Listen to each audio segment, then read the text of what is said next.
Hello Vizag. Last time వచ్చిన Hudhud తుఫాన్ గురించి మన అందరికీ తెలుసు, ఎంత విధ్వంసం క్రియేట్ చేసిందో. సో ఈసారి వచ్చే మొంతా తుఫాన్ కూడా అలానే విధ్వంసం క్రియేట్ చేస్తుంది అంట. And wind speeds up to 90 to 100 kilometers వరకు రావచ్చు అంటున్నారు. లాస్ట్ టైం మా తమ్ముడు ఇలానే హుదూద్ తుఫాన్ అప్పుడు బయటకు వెళ్ళాడు, ఇది వచ్చిన పని అని చెప్పి వెళ్ళాడు.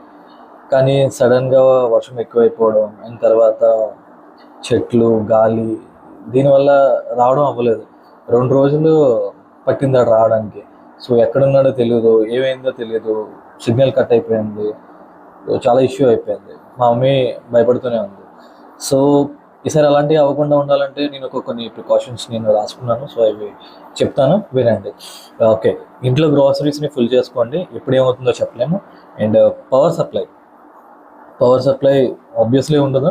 సో అలాంటప్పుడు మనకి యూపీఎస్ లేదంటే పవర్ బ్యాంక్స్ చాలా హెల్ప్ అవుతాయి. సో ఛార్జింగ్ పెట్టుకుని ఉంచుకోండి.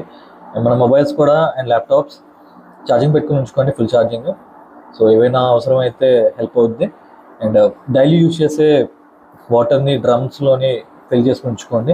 అండ్ డ్రింకింగ్ వాటర్ కూడా సేఫ్టీగా ట్యాంక్స్లోని కానీ లేకపోతే మన డ్రమ్స్ ఉంటాయి కదా, 20 liters డ్రమ్స్, అందులో పెట్టుకుని ఉంచుకోండి.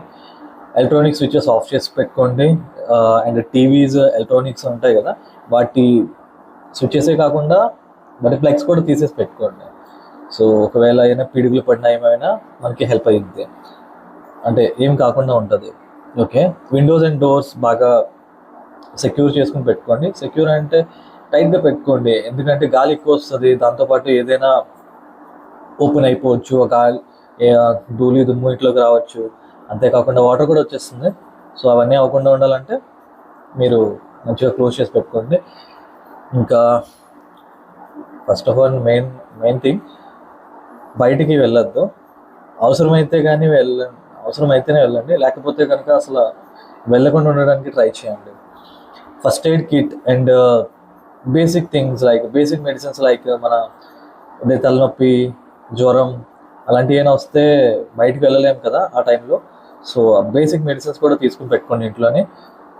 ఐఎండీ వెబ్సైట్ని ఫాలో అవ్వండి, ఎవరో చెప్పింది కాకుండా గవర్నమెంట్ పెట్టిన అప్డేట్స్ వస్తూ ఉంటాయి. సో అది కూడా చూసుకోండి, ఎందుకంటే ప్యానిక్ క్రియేట్ చేస్తూ ఉంటారు జనాలు.